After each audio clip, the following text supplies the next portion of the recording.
Hi friends, पिछले काफ़ी time से कोई घूमना फिरना हो नहीं रहा। आज अब पिछले एक वीक में दिस इज़ थर्ड ट्रिप। अभी 3-4 दिन पहले पुष्कर गए थे, दैन खाटू श्याम जी 2 दिन पहले। आज मथुरा के लिए निकले हुए हैं। एक ट्रिप मेरी सोलो ट्रिप थी जो खाटू श्याम जी की थी, बाकी पेरेंट्स के साथ में जा रहा हूँ। ओके, तो अभी हम लोग मथुरा हैं जयपुर से, तो करीब 200 कुछ किलोमीटर आ चुके हैं।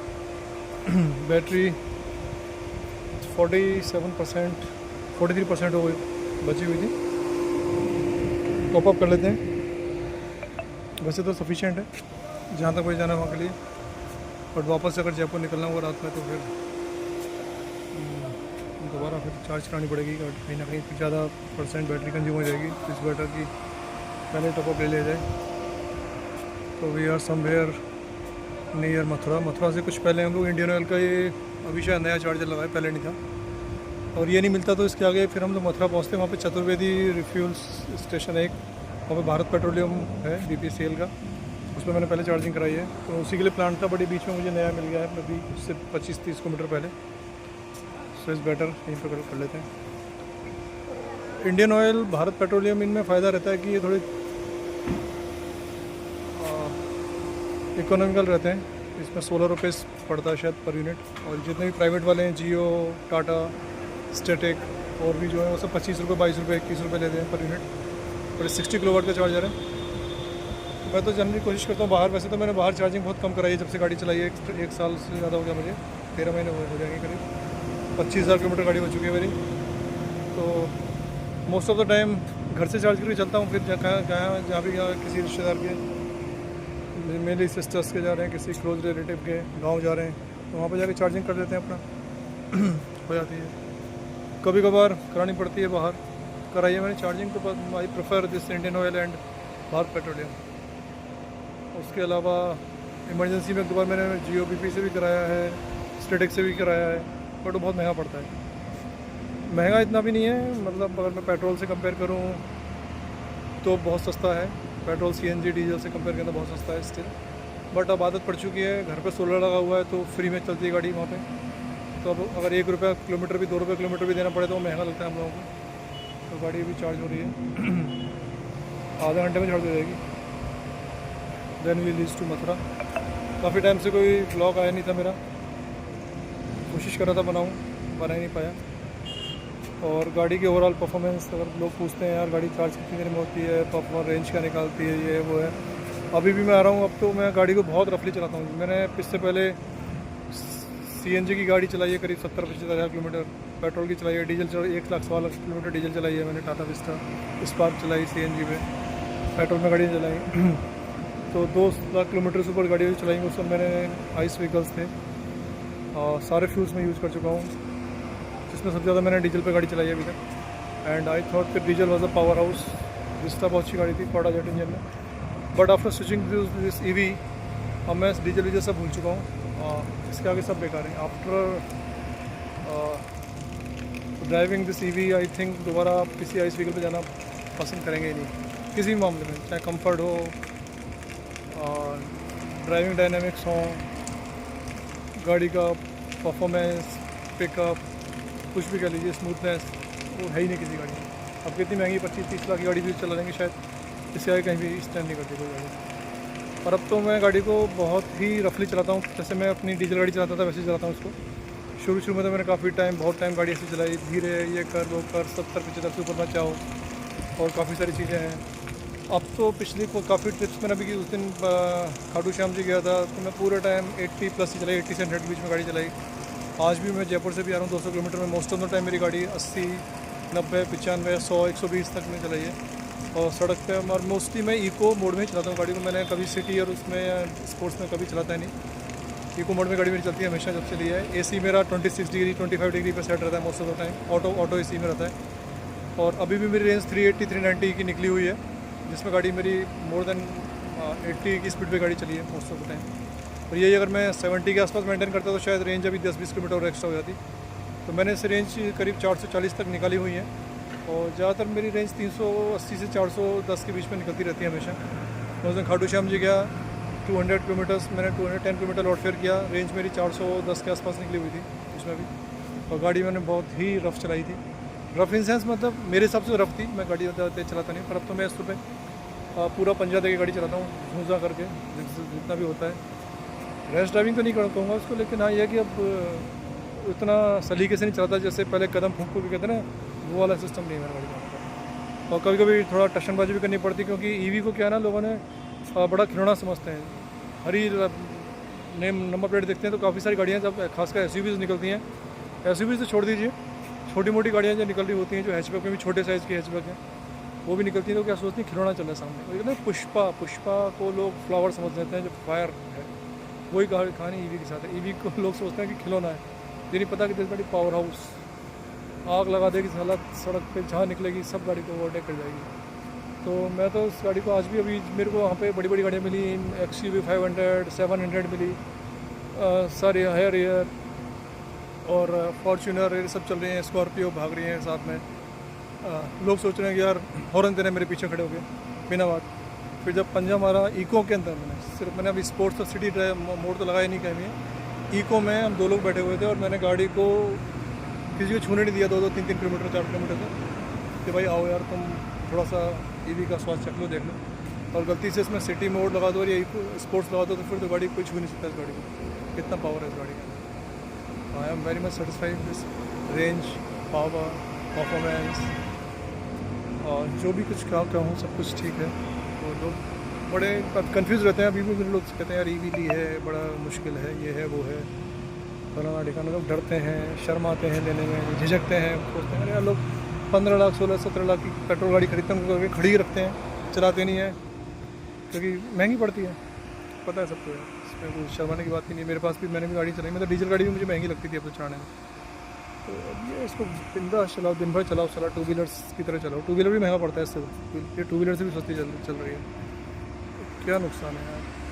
और एक अलग लेवल का मज़ा है इसको चलाने में, इसमें बैठने के बाद। तो लोग समझ नहीं पा रहे इंडिया में क्या ना, अभी इसके बारे में बहुत ही नेगेटिविटी फैला रखी लोगों ने, जो ABCD भी नहीं जानते ईवी के बारे में, वो इसके इंजीनियर बने हुए हैं, बहुत बड़े साइंटिस्ट बने हुए हैं, और वो इसके बारे में लिखते हैं सोशल मीडिया पे, ऐसे लिखते हैं से पता नहीं कितना उनको ज्ञान है ईवी के बारे में। सो भाई प्लीज़ थोड़ा पहले सीखो, समझो चीज़ों को, चलाओ, देखो, परखो, उसके बाद कुछ लिखो। और नहीं कहना तो चुपचाप रहो, फालतू तो कुछ मत लिखो यार जब आपको पता ही नहीं है तो। मैं तो करीब अभी मैंने 25,000 किलोमीटर ईवी चला ली, 1.25 लाख किलोमीटर डीजल चला दिया, 70-75 हज़ार किलोमीटर CNG चला दी, 20,000 किलोमीटर पेट्रोल चला दिया। उसके बाद भी मैं अगर आपसे कह रहा हूँ कि ईवी इज़ द बेस्ट, तो किसी सोच समझ के कह रहा हूँ। तो CNG तो सबसे बकवास है, जो लोग CNG पर ऑप्ट करते हैं, मुझे पता नहीं क्यों करते हैं यार। तो वर्स्ट फ्यूल, उससे ज़्यादा पेट्रोल में चलाओ, थोड़ा कम चलाओ गाड़ी और पेट्रोल में चलाओ। तो लोगों को पता ही नहीं करना क्या है यार, इस देश में दिक्कत यही सबसे बड़ी, अवेयरनेस नहीं है, और अनफॉर्चुनेटली ज्ञान वो लोग बांट रहे हैं जिनको कुछ पता ही नहीं है। और अच्छी चीज़ों को लोग ना कभी भी प्रमोट नहीं करते यहाँ पे, उनको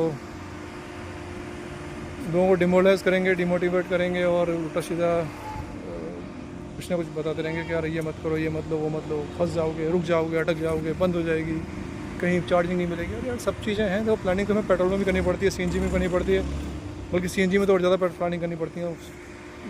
बिजली तो आपको कहीं ना कहीं मिल जाएगी, CNG हर जगह मिलेगी नहीं, जहाँ मिलेगी लंबी लंबी लाइन मिलती है, बहुत घंटों लोग लाइन में खड़े रहते हैं। ये तो आप घर में चार्ज करते हैं मैक्सिमम टाइम, बाहर तो हम चार्ज करते कितने बार हैं, बहुत कम करते हैं। करेंगे तो आपको थोड़े 25 रुपये वाले से कर लो, कोई नहीं, चार्जर्स की लाइन लगी पड़ी है। वो तो हम सस्ते के चक्कर में ढूंढते हैं कि चलो इंडियन ऑयल मिल जाए, भारत पेट्रोल मिल जाए, आप थोड़े पैसे और खर्च कर लो, 500-200 रुपये और लगा दो, 300 रुपये, आपको चार्जर्स की कमी थोड़ी है, खड़े पड़े। तो अच्छा ऑप्शन है ये, और बिजली हर जगह मिल जाएगी, गांव में मिल जाती है। आपको 15 एम्पेयर 16 एम्पेयर का सॉकेट चाहिए, अर्थिंग का थोड़ा जुगाड़ कर लीजिए, गाड़ी चार्ज हो जाती है कहीं पर भी। तो घर पे तो अपने चार्जर होता है, कोई इशू नहीं है, और commercial charger, DC charger, fast chargers में भी कोई इशू नहीं है। कभी कभी दिक्कत आती है कि कहीं चार्जर्स, हाँ थोड़ा सा ये है कि कहीं गन की प्रॉब्लम है, कहीं पे काम नहीं कर रहे हैं चार्जर्स, ऐप्स का, ये थोड़ा सा ये इंफ्रास्ट्रक्चर का इशू है कि EVs की प्रॉब्लम नहीं, कार की प्रॉब्लम नहीं, कार तो अपने आप में बहुत अच्छी है, ये इंफ्रास्ट्रक्चर का इशूज़ हैं, उसमें गवर्नमेंट को थोड़ा देखना चाहिए, और जो ये कंपनियां बना रही हैं गाड़ियाँ, उनको भी थोड़ा सा सपोर्ट करना चाहिए इसमें लोगों को। बाकी EV को आप बदनाम कर दो कि EV ख़राब है, वो ख़राब है, कार को ख़राब मत बोलो यार आप। आप इंफ्रास्ट्रक्चर खराब बोलो, गवर्नमेंट को बोलो कि जो बोलना है, कंपनियों को बोलो, जो मैन्युफैक्चरर्स हैं उनको बोलो, बट डोंट ब्लेम ईवी। तो भाई मज़ा आ गया, इससे अच्छा कुछ भी नहीं। मैं दोबारा, मुझे अगर ऑप्शन देंगे आज फिर गाड़ी खरीद लो, चाहे मैं अगर मुझे 10 लाख की गाड़ी खरीदनी हो चाहे 30 लाख की खरीदनी हो, मैं ईवी खरीदूँगा दोबारा। ब्रांड कोई भी हो सकती है लेकिन I will go with EV.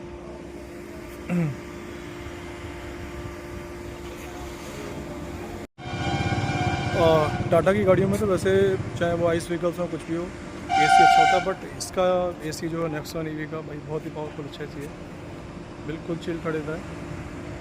अगर आपने इसको 24 पे सेट कर दिया तो आपको ठंड लगा देगा अच्छी खासी, 4-5 लोग बैठे होगी। इज़ वेरी गुड एसी, बहुत अच्छा परफॉर्मेंस है। और एसी पे इसकी रेंज में कोई फ़र्क नहीं पड़ता।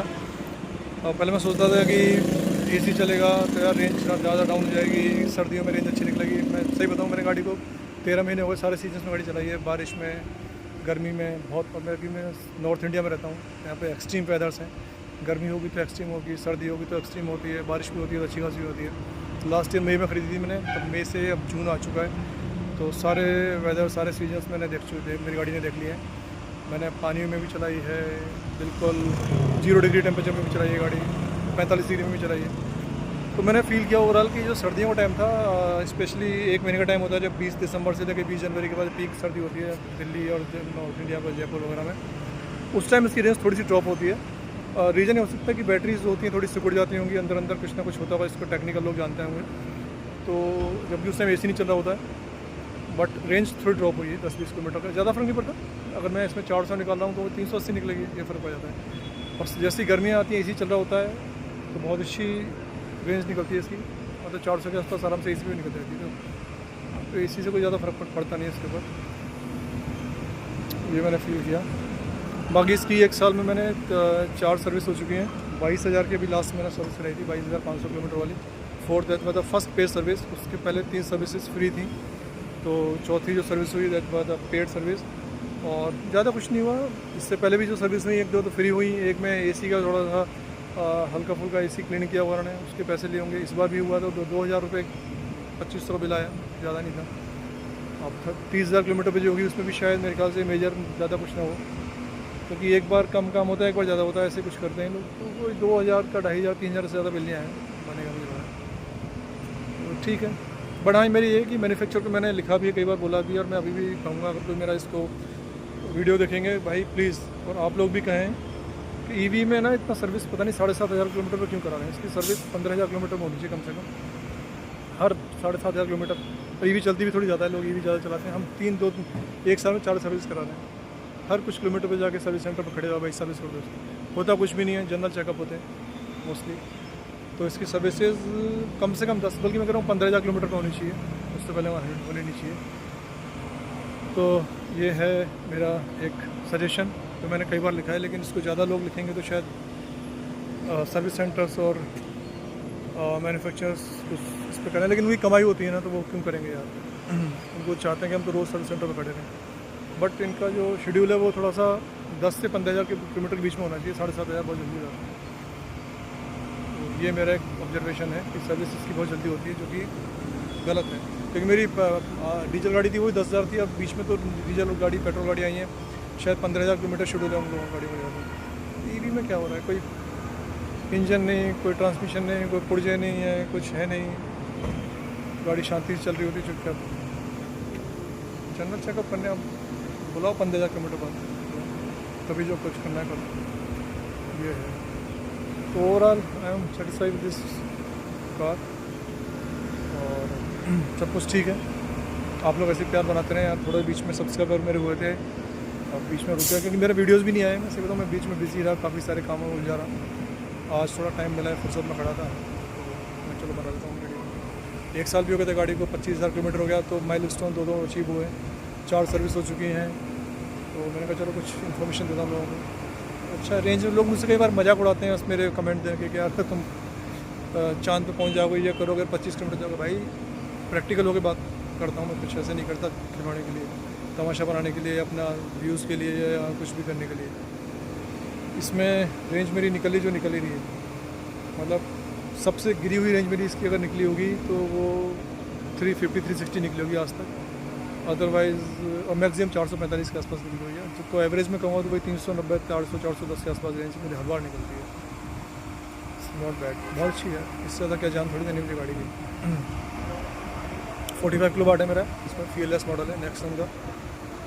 इसको बट एक वेरिएंट इससे ऊपर लेना चाहिए था, मैंने मिस्टेक की। आप लोग अगर लें, पैसे का कोई इशू नहीं है, तो यू मस्ट गो जो 1 लाख ज़्यादा इसका वेरिएंट है उसको जाना चाहिए। उसमें आपको काफ़ी सारे फीचर्स हेड ऑन अच्छे मिल जाते हैं। क्रूज़ कंट्रोल मिल जाएगा आपको, उसके अंदर 360 कैमरा मिल जाएगा, जो कि सबसे ज़्यादा इफेक्टिव एक फीचर है। क्रूज़ कंट्रोल तो शायद इतना काम का नहीं है, बट 360 कैमरा बहुत दिन भर यूज़ होता है, दिन भर काम आता है, बहुत ज़रूरी है, वो होना चाहिए। और उसमें वायरलेस चार्जर हो जाएगा आपका, और भी 2-4 ज़रूरी काम की चीज़ें हैं जो आती हैं आपको। शायद उसमें स्पेयर व्हील भी आता है, जो मैंने अलग से इसमें 8-10 हज़ार रुपये डलवाया। स्पेयर व्हील मैंने डलवाया हुआ इसके अंदर, क्योंकि उसके बिना गाड़ी रिस्क पे चल रहती है। क्योंकि हम लोग तो कहीं भी गांव में जा रहे हैं, दिन रात में कभी भी निकलते रहते हैं। और इवन शहर में भी हो, गाड़ी को पंचर हो गया तो क्या करोगे यार, टायर फट जाता है कई बार, क्या करोगे। मेरे तो कई बार हुआ ऐसा। तो स्पेयर व्हील तो होना चाहिए, तो मैंने स्पेयर व्हील लगवाया हुआ है इसके अंदर। सेम जो मेरा आया है C8 का, वो एग्जैक्टली वही लगवाया मैंने, तो वो होना चाहिए। तो एक वेरिएंट ऊपर लेने से आपको, हाँ उसमें शायद फास्ट चार्जर भी आता था पहले, जो कि बंद हो गया शायद मुझे। फास्ट चार्जर भी अगर 7.2 किलोवाट का आता है, तो उससे फ़ायदा होता है कि आपकी जो घर पे चार्जिंग 15-16 घंटे 17 घंटे लगा रही है, अगर फुल चार्ज कर रहे हैं आप 90%, तो वो आपकी 6-7-8 घंटे में हो जाएगी। तो फास्ट चार्जर का ऑप्शन अच्छा है, होना चाहिए मेरे हिसाब से। तो 3.3 वाले से थोड़ा सा टाइम लगता है। चलिए अभी आपको फिर मैं अपडेट दूंगा। मथुरा से शादी अटेंड करके वापस जयपुर का तो रात में निकलते हैं और सुबह पहुंचेंगे कल। उसके बाद फिर अब मेरे जो कमिटमेंट्स चल रहे थे, कुछ घरेलू चीज़ें चल रही थी, मैं बिज़ी जो था अपने मकान के काम में चल रहा था, वो हो गया है ज़्यादातर काम। अब मैं फ्री हूँ। पिछले 2 महीने में मैं बिल्कुल घूम नहीं पाया कहीं भी। गाड़ी मेरी मुश्किल से कुछ 1000 किलोमीटर चली जाती है मेरी गाड़ी, वरना 2-3 हज़ार किलोमीटर चल जाती है महीने में। तो अब सोच रहा हूँ, थोड़ी बारिश भी शुरू हो जाएंगी, मौसम ठीक हो जाएगा, तो रोज़ कहीं ना कहीं घूमने के लिए निकलूँ, तो यूटिलाइज EV प्रॉपरली। तो उस तक उसको चलाएंगे नहीं तो कोई फ़ायदा नहीं है लेके खड़ी रखने का। चला घूमो फिरो पूरे देश में, घूमने के लिए इतनी जगह है, कश्मीर से कन्याकुमारी तक, जैसलमेर से आप कहीं ईस्ट में निकल जाए, नॉर्थ ईस्ट में, सब कुछ घूमने के लिए। कहीं भी जाओ घूम जाओ, सोलो घूमो, किसी के संग घूमो, हाँ अच्छा है, घूमते रहना चाहिए। यहाँ पे मैं जा रखा हूँ, यहाँ पे इंडियन ऑयल, यहाँ पे CNG भी है, पेट्रोल डीजल सारी चीज़ें मिल जाती हैं। झूला भी लगाए हुए देखिए इन्होंने, बच्चे झूल रहे थे थोड़ी देर पहले।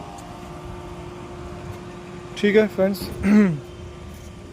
फिर मिलते हैं अगले ब्लॉग में। प्यार बनाए रखें, लाइक करें, सब्सक्राइब करें, कुछ थोड़ा सा मेरा मोरल हाई करें यार।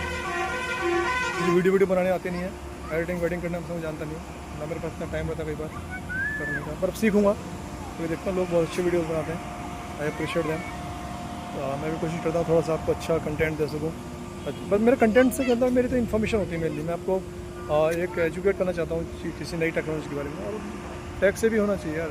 नई तकनीक है, उसको हमें अडॉप्ट करना चाहिए। अच्छी चीज़ है, तकनीक है तो ख़राब हो, जो हमें बेकार हमें फ़ायदा दे रही है, क्या नुकसान दे रही है हमें। इट्स बेटर कि उसको अडॉप्ट करें, यूज़ करें, लोगों को बताएं कि यार इसके फ़ायदे हैं, और इसके फ़ायदे ज़्यादा हैं, नुकसान एक आध हो सकता है, ठीक है, लेकिन फ़ायदे ज़्यादा हैं। तो कमी तो हर चीज़ में होती है, कमी तो यार आप कहीं भी निकालो। अमृत भी ज़्यादा, मैं भी कुछ ना कोई कमी निकाल देगा आदमी। जहर तो क्या बात करें। ठीक है, एक आध अगर कमी छोटी मोटी कुछ होगी भी तो 100 अच्छाइयाँ भी अलग से, उन पर ध्यान दें, उन पर फोकस करें। अच्छी चीज़ें देखें, बुरी चीज़ में देखते हैं। ठीक है, ओके फ्रेंड्स।